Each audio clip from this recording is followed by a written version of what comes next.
Assalamualaikum warahmatullahi wabarakatuh. Welcome back to my channel. Selamat datang di channelku yang membawakan sebuah kisah-kisah atau cerita-cerita yang bersangkutan dengan hal-hal mistis. Bagaimana kabar dari sahabat-sahabat pecinta horor? Semoga semua baik sedaya. Pada pertemuan kali ini, saya akan membawakan sebuah kisah cerita horor yang berjudul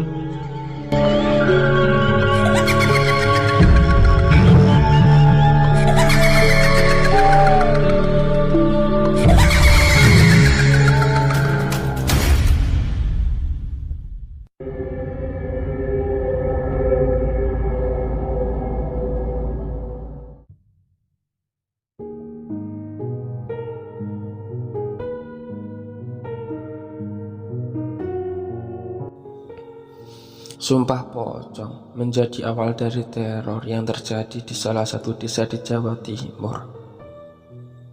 Mendengar tentang Sumpah Pocong, beberapa orang pasti akan bergidik ngeri. Biasanya Sumpah Pocong melibatkan kasus besar yang berkaitan dengan nyawa dan harga diri. Apalagi konsekuensi kebohongan sang pelaku adalah nyawanya.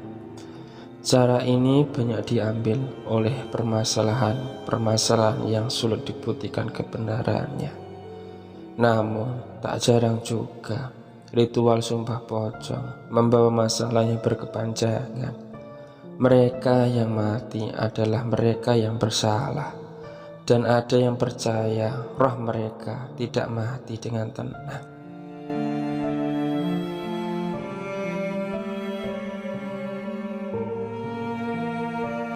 Sumpah Pocong, Jawa Timur 1992. Perhatian, nama, tokoh, tempat sudah kami samarkan. Saya masih ingat kejadian itu, di mana baru beberapa saat petang mulai datang. Warga terburu-buru berlari ke arah suatu tempat, rumah Pak Ruslin, kepala desa Patirejo, tempatku tinggal saat itu. Namaku Aji. Saat itu aku masih berumur 12 tahun dan duduk di bangku SMP. Rentetan kejadian yang mengerikan ini adalah hal yang tak pernah bisa aku lupakan hingga saat ini. Dan semua dimulai dari ritual ini. Ono opo to Pak? Tanya bapak pada salah satu warga yang ikut berlari ke sana. Rame Pak, rame. Budino berantem sama anaknya Pak Raji. Nggak tahu masalah apa. Kesana saja, ucapnya yang segera meninggalkan kami. Bapak yang penasaran pun segera pergi berlari mengikuti orang itu. Aku pun mengambil kasutku dan segera mengikuti bapak. Sudah ada belasan orang di sana berkumpul memandangi orang-orang di sana dari jauh. Kalau kamu berani memfitnah suamiku lagi, tak rusak mulutmu. Kata-kata kasar itu keluar dari mulut seorang ibu pada seorang perempuan muda yang tengah menangis tak jauh dari posisi ayahnya. Rupanya bukan pertengkaran mereka yang menjadi hal menarik untuk menjadi tontonan warga. Anak perempuan yang menangis itu sedang terbaring terbungkus kain kafan di hadapan ibu yang mengumpat tadi. Juga terlihat seorang pria yang sudah siap dengan kain kafan yang membungkus dirinya. Mereka diperlakukan layaknya jenazah, dimandikan, disolatkan, dan dibungkus dengan kain kafan. Gila, orang-orang itu sudah gila, gumam bapak. Itu kenapa toh pak? Kok nakutin? Tanya aku. Bapak tidak segera menjawabku. Ia masih melirik-lirik di antara warga desa lain, sembari melihat pada kedua orang yang sekarang sudah terbungkus kain kafan sepenuhnya. Sumpah pocong, jawab bapak. Mereka adalah Pak Kadirin, suami dari Bu Denok, dan Imah, anak dari Pak Raji. Aku sempat mendengar Pak Rusli sudah bertemu dengan mereka untuk menengahi permasalahan mereka. Tapi aku tidak menyangka hasilnya akan seperti ini. Setelah terbukti bahwa janin ini, perut anak sundal itu bukan anak saya, keluargamu juga harus meninggalkan desa ini malam ini juga, teriak Pak Kadirin yang sudah terbungkus kafan. Ia pun segera mengambil posisi di sebuah tikar yang telah disiapkan bersama beberapa saksi. Pak, Imah gimana pak? Imah takut. Rengek Imah ketakutan melakukan ritual itu. Aku sedikit iba melihatnya. Umurnya yang baru belasan tahun sudah harus menghadapi masalah sepele ini. Dari desas-desus warga barusan, aku baru tahu bahwa Imah hamil dan menuduh Pak Kadirin yang menghamilinya. Pak Kadirin jelas membantahnya. Sudah beberapa hari pertikaian di antara keluarga mereka terus berlanjut hingga tidak menemukan titik temu. Pak Raji yang terus berusaha menuntut keadilan terus mendesak Pak Kadirin untuk mengaku, sampai akhirnya Pak Kadirin menentang Imah untuk melakukan suatu ritual yang lama tidak terdengar di desa kami. Sumpah pocong. Kamu yakin tidak berbohong kan, Mah? Tanya Pak Raji. Imah jujur pak, ucapnya sambil menangis. Kalau kamu jujur, kamu akan selamat. Bapak akan jagain kamu, hibur Pak Raji. Imah tidak punya pilihan. Sepertinya Pak Raji pun sudah terdesak. Kalau ia menghindar, maka anaknya akan dicap warga desa sebagai pembohong, wanita murahan, dan harus hidup menanggung beban untuk bersama anak di kandungannya. Apalagi nama keluarga mereka juga ikut rusak. Seketika suasana rumah Pak Rusli menjadi hening. Tidak ada suara bisik-bisik sedikit pun di gelapnya malam saat itu. Semua penasaran menyaksikan ritual itu dengan hening hingga akhirnya Ustadz Ramli itu menyelesaikan mantranya. Monggo Imah, ucapkan sumpahmu, ucap Ustadz Ramli. Imah terisak menahan rasa takutnya. Namun ia menegarkan diri untuk membuka mulutnya. Saya Imah bin Rajirin, dengan kesadaran dan tanpa paksaan dari siapapun melakukan sumpah mubahalah. Wallahi billahi taulahi, laknatullah atas diriku, dan matilah aku saat ini juga bila aku berdusta. Anak yang berada di kandungan saya adalah anak Pak Kadirin. Seketika angin dingin bertiup di antara kami. Ucapan Imah dengan isak tangis terdengar lirih di telinga kami. Masih berani berbohong juga anak sundal, umpat Pak Kadirin. Shh, ini masih di dalam ritual. Sekarang ucapkan sumpah Bapak, perintah Ustadz Ramli. Wajah Pak Kadirin seketika terlihat tegang. Matanya terpaku ke satu arah dan mulai terlihat pucat. Kenapa Pak? Ayo bacakan sumpah Bapak, ucap Ustadz Ramli. Pak Kadirin menoleh ke arah Imah, namun wajahnya malah terlihat ketakutan. Pak, cepat bacakan sumpahnya. Jangan bilang bapak takut, ucap Budeno istrinya dengan wajah kesal setengah mati. Pak Kadirin terlihat menelan ludah. Bapak mau menarik ucapan bapak tadi, tawar Ustadz Ramli. Enggak, teriak Budeno. Bapak enggak salah, dia akan buktikan di sini. Mendengar ucapan istrinya, Pak Kadirin pun terus membacakan sumpah yang sudah tertahan di tenggorokannya. Saya Kadirin bin Hasbin, dengan kesadaran dan tanpa paksaan dari siapapun melakukan sumpah mubahala. Wallahi billahi taulahi laknatullah atas diriku, dan matilah aku saat ini juga bila aku berdusta bahwa saya benar tidak berbuat apapun yang dituduhkan oleh Imah. Anaknya bukan anak saya. Bila saya berbohong, saya Pak Kadirin terlihat pucat saat ingin mengucapkan kata-kata terakhirnya. Saya tidak akan terbangun dari wujud pocong ini. Seketika perasaan aneh terjadi lagi dengan datangnya angin dingin di sekitar tengkuk kami. Setelah menerima sumpah itu, Ustadz Ramli pun mengelilingi tubuh sambari membacakan doa.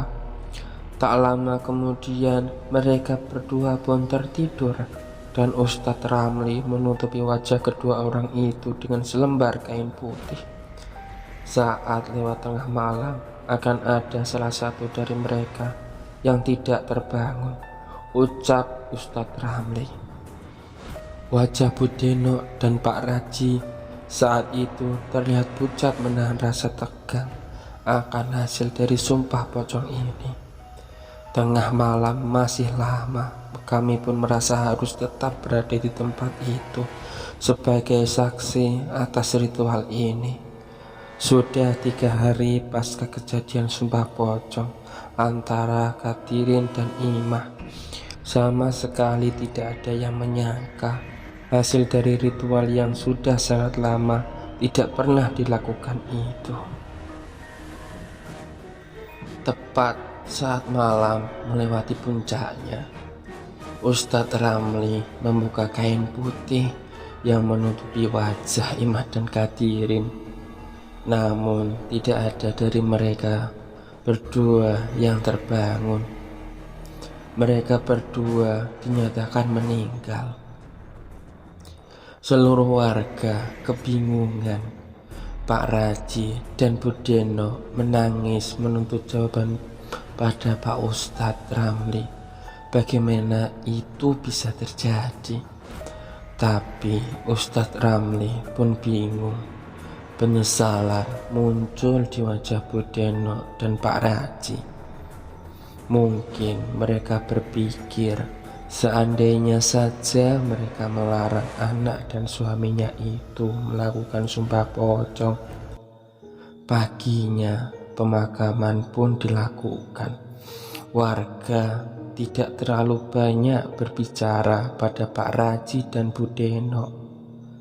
Mereka lebih banyak bergunjing sesama warga, mempertanyakan tentang hasil sumpah pocong ini. Walau begitu, setidaknya warga desa menganggap pemakaman itu adalah akhir dari konflik ini. Tapi ternyata mereka salah.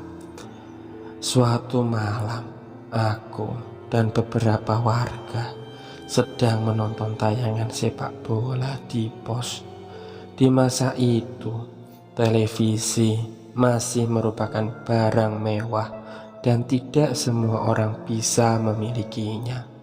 Pos ronda adalah tempat favorit untuk kami untuk menonton televisi saat ada tayangan-tayangan yang ramai. Saat malam semakin larut, ada seorang anak bernama Rakil yang menatap ke arah jalan yang berdekatan dengan kebun pisang. Wajahnya pucat dan terpaku ke arah itu. "Gil, ngapain?" Aku memainkan tanganku di hadapan matanya. "Mas, aku pulang duluan ya," ucapnya terlihat ketakutan. Kami pun curiga dan menoleh ke arah yang membuat Ragil ketakutan seperti itu. Tidak jauh dari tempat kami berada, di jalan desa yang bersebelahan dengan kebun pisang, terlihat sosok pocong yang melayang perlahan melintasi jalan desa. "Pocong!" Semua melihatnya dengan jelas. Itu bukan bayangan putih layaknya asap, tapi sosok makhluk yang terbungkus kain kafan lusuh yang melayang. Saat menyadari penampakan itu, seketika pemuda yang berkumpul di tempat itu membubarkan diri dan lari terbirit-birit menuju rumahnya masing-masing. Aku, Yono, pun terpaksa memutar untuk sampai ke rumah. Keesokan harinya, kabar mengenai penampakan pocong itu menyebar ke warga desa.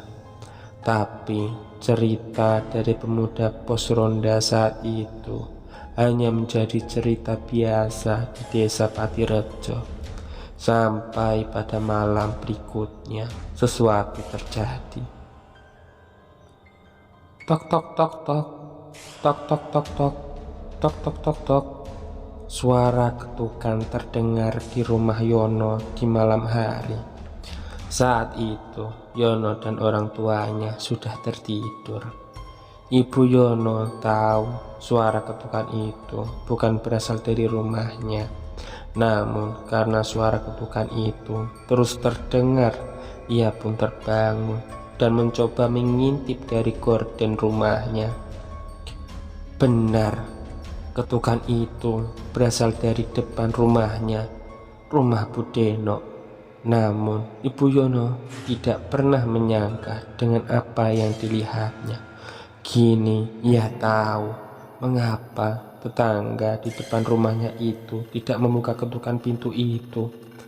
Pemandangan yang ia lihat saat itu seketika membuatnya lemas. Di hadapannya ada pocong yang tak henti-hentinya mengetuk pintu rumah Budeno. Makhluk yang terbungkus kain kafan itu berdiri di depan pintu dan mengeluarkan tangannya yang membusuk terus mengetuk pintu rumah Budeno. Ia tidak bisa membayangkan bagaimana takutnya Budeno yang tinggal seorang diri dan mengetahui ada sosok pocong yang mengetuk pintu rumahnya. Ibu Yono pun melihat untuk menutup gorden jendelanya dan kembali ke kamarnya. "Kenapa, Bu?" tanya ayah Yono yang juga terbangun. Jangan keluar, Pak, ada pocong." "Ah, ngawur kamu." Ayah Yono ingin memastikan ucapan istrinya itu. Namun istrinya bersikeras menahannya. Ia takut pocong itu sampai berbalik dan menuju rumahnya. Kejadian itu tidak hanya terjadi sekali, dua kali. Malam berikutnya giliran rumah Ragil.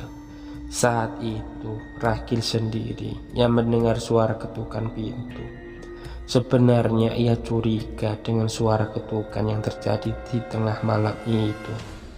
Namun karena merasa terganggu, ia pun membuka pintunya dan mendapati bahwa yang mengetuk itu adalah sosok pocong yang jadi perbincangan warga. Wajahnya pocong itu menghitam seolah sudah membusuk. Ragil mencium sendiri bau amis dari sosok yang terbungkus kain kafan itu. Entah apa yang terjadi setelahnya. Tapi saat paginya Ibu Ragil menemukan Ragil terbangun tak sadarkan diri di pintu rumahnya. "Sumpah itu pocong, mukanya serem," Saksi Ragil. Saat itu di desa Patirejo mulai cemas dengan teror pocong yang sudah terjadi selama berhari-hari. Ada yang melihat pocong itu melayang melintasi desa, ada rumah yang diketuk tanpa henti, dan bahkan ada yang berpapasan di tengah jalan saat sedang memasuki desa. Mbak Indri namanya. Ia merantau ke kota untuk bekerja dan pulang beberapa bulan sekali untuk menemui orang tuanya. Saat itu Indri baru saja turun dari angkutan umum. Ia berjalan melintasi jalan desa hingga memasuki Gapura desa Patirejo. Dari jauh samar-samar ia melihat seorang berdiri menatapnya. Sontak Indri merasa tak nyaman. Ia merasa keanehan pada orang yang menatapnya itu. Saat semakin dekat, tiba-tiba orang di hadapan Indri itu terjatuh lemas dan berpaling berlari ketakutan. Indri pun bingung, tapi saat itu juga ia mencium bau busuk. Seketika Indri merinding sejadi-jadinya. Sesuatu menetes di lehernya membuat Indri merasa semakin panas dingin. Ia pun menoleh dan sosok pocong sudah berada di belakangnya. Indri lari terpontang-panting dan berteriak meminta tolong. Setiap menoleh, sosok pocong itu terlihat masih mengikutinya hingga sampai di dekat pos. Ada beberapa pemuda yang menghampirinya. Lelaki yang kabur tadi rupanya meminta pertolongan pada warga untuk menolong Indri. Dan saat sudah banyak warga di sana, pocong itu pun tak lagi terlihat. Dan tunggu lanjutan kisah cerita ini di part 2. Dan bila teman-teman tidak sabar menunggu kelanjutannya, bisa membaca sendiri. Linknya ada di kolom deskripsi. Sekian dari saya. Wassalamualaikum warahmatullahi wabarakatuh.